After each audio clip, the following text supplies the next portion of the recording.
grocery. Oh. May nagpaparapol para sa akin. Yung malaking bahay dyan sa may kanto, Oh. nagpaparapol. So na mga boss, puputol na tayo ng grinder ang ginagamit. Papakita ko rin sa inyo mamaya yung pagputol nito kung anong mas maganda.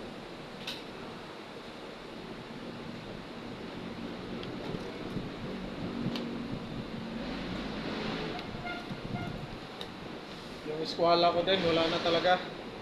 Tanong mo sa kanila mamaya, ay buwas. Sila lang naman gumamit dito.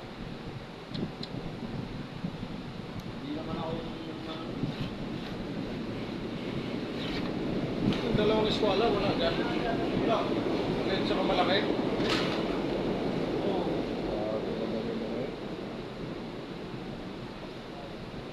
Ano mga boss ha? Grinder, putol muna tayo. Mamaya yung pattern.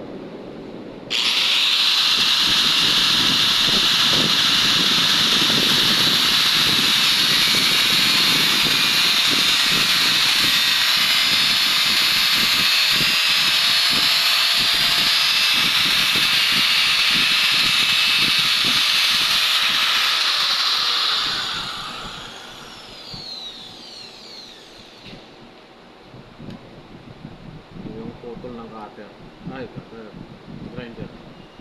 Mamaya, subukan natin yung cutter.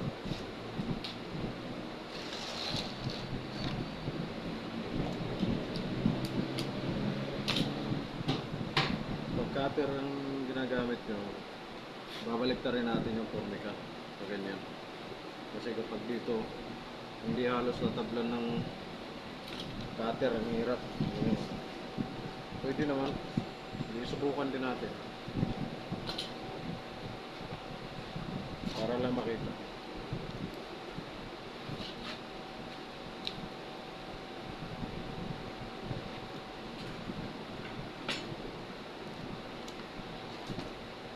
Linisin mo yun doon. Tapos lalagyan ng rugby. Lalagyan mo yung rugby. Linis ko na.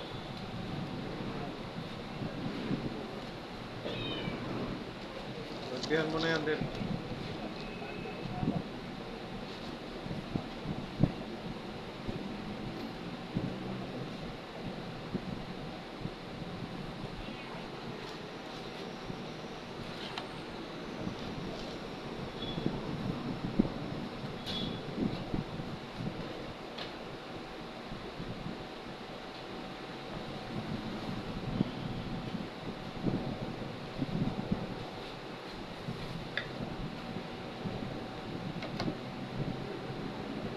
Ito mga boss, yung try natin sa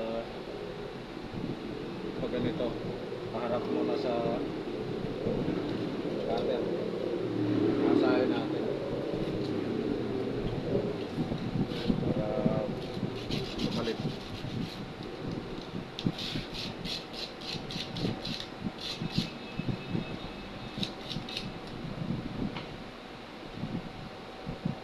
Ay, ano yung mga boss ha? Ano to, cutter.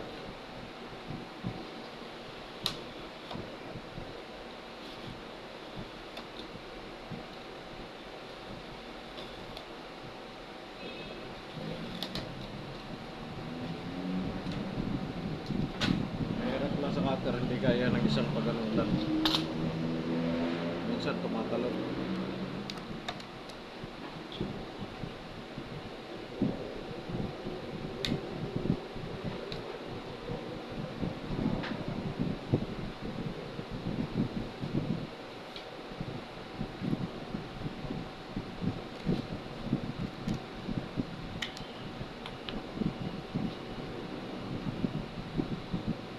Ito yung gamit ng cutter sa harap.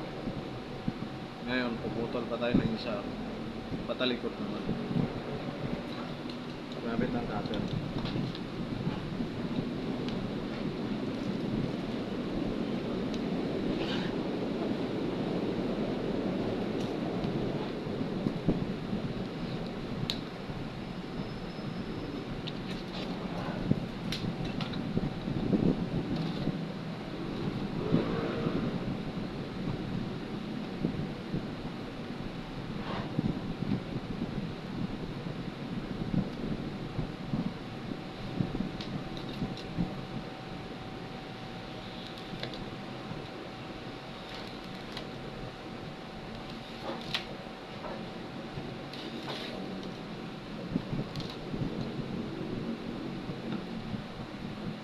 Ito mga boss.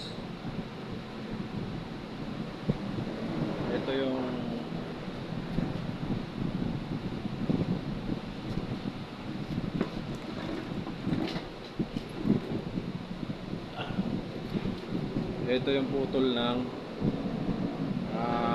cutter. Patalikod. Patalikod siya. Hindi kaya kasi ng cutter na isang paganon lang, isang ganun lang. Hindi po kaya kahit anong cutter. Kaya nangyari, isa, dalawa o tatlo, apat pa kaya. Lalo na kung purol na yung cutter. Ito po. Ito po yung kinalalabasan niya. Ayan. Napapansin niyo po merong meron siyang busalsal. Hindi siya talaga diretso. Para magiging diretso siya, kailangan po lihain. Lilihain po natin.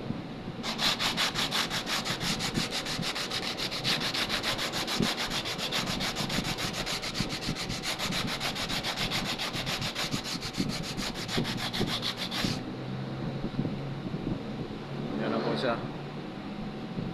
Yan. Okay na siya. Naging maganda ng kinalalabasan kasi niliha natin. Yan. Ganda siya, parang original na kahit cutter siya. Ang problema lang sa cutter kapag mapurol na, yun maraming kusalsal. Ito yung patalikod ng putol ng cutter.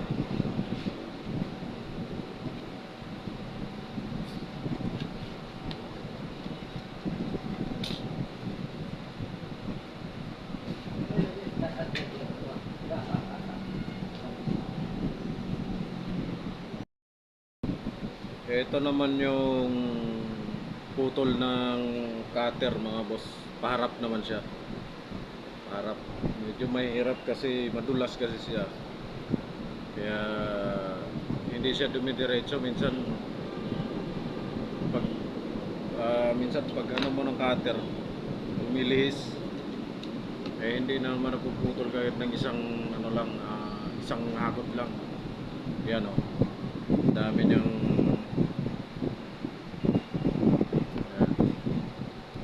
siya. May bungi-bungi siya. Ayan. Pwede naman siya. Problema ang haba ng habuli ng liha. Lihain natin.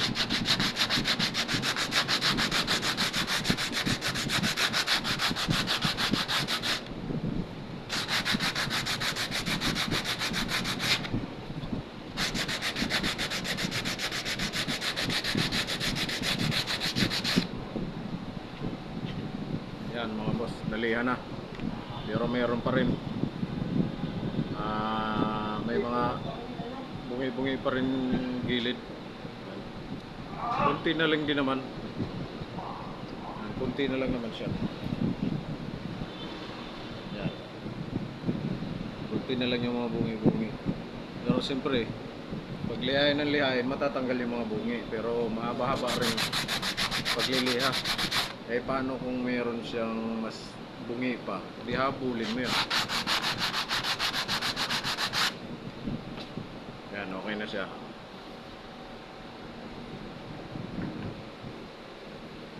Ito yung pangalawa sa cutter ang putol paharap. Ito naman kanina yung sa patalikod. Yan, dalawa na yan. Ito naman yung sa grinder. Grinder lahat yan. Tingnan nyo mga boss, pansin nyo ba? Hindi ko pa nililiha yan. Pero wala siyang mga bungi. Ayan. Wala siyang bungi. Lihain natin ng tanggalin lang natin yung mga matatalim. Ganyan lang para matanggal yung mga talim.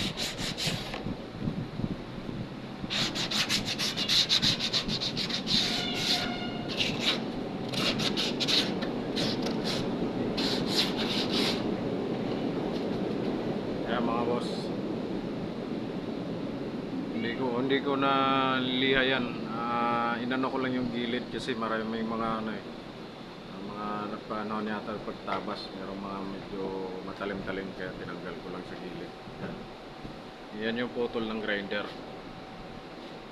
Diba malaki po yung pinagkakaiba niya kaysa cutter.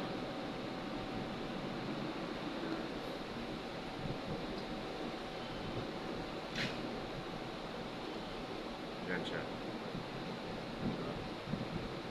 Yan.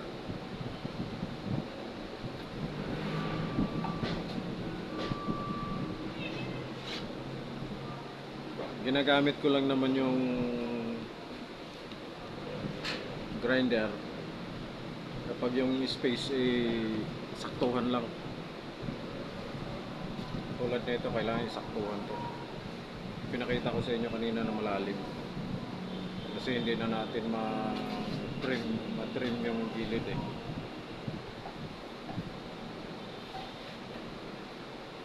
Ginagamitan ko naman ng cutter yung mga nasa labas lang kasi tinitrim pa naman eh, kaya walang problema. Okay mga boss, yun lang. Inano ko lang yung kung ano pinagkaiba sa grinder at saka sa cutter na pagtatabas ng formica. Po mga boss, thank you.